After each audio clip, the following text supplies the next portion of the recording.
Ito mga idol may lumapit na naman kay Uncle na customer mga idol. Mukhang magpapasadya yata ito ng flashlight gamit itong kahoy na kanyang daladala. At syempre, dahil sanay na sanay si Uncle sa ganitong trabaho, malamang gagawin niya agad yan. At ito na nga mga idol sinalang na naman ni Uncle doon sa kanyang umiikot na makina ang gagawin flashlight. Panoodin natin mga idol hanggang dulo. Kakaiba itong flashlight ni Uncle mga idol. Ito yung flashlight ng mga sinauna, yung nilalagyan ng battery. 4 yata ang battery yan. At ito napurma na nga mga idol. Ang challenge nito kung paano niya lalagyan ng butas sa loob yan.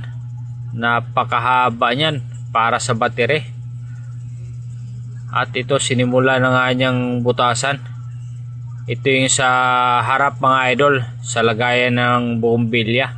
Ayun sinukat na ni Uncle. Napakagaling talaga. Walang imposible talaga sa taong master na.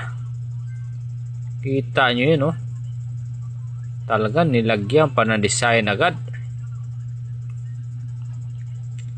Tingnan natin kung paano niya bubutasin yung bandang loob niyan para sa battery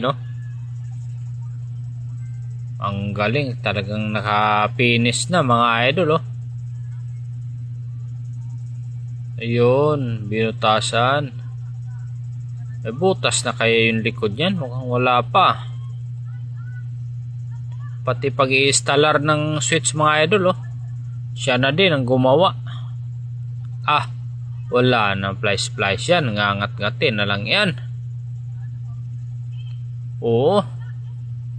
Napakahusay talagang all around ito si Uncle.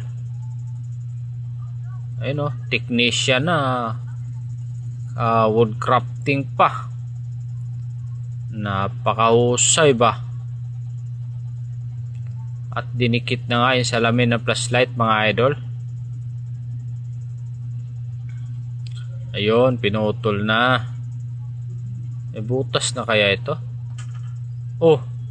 Umilaw na agad, hindi pa nabutasan Napakagaling. Ito yung finished product nyo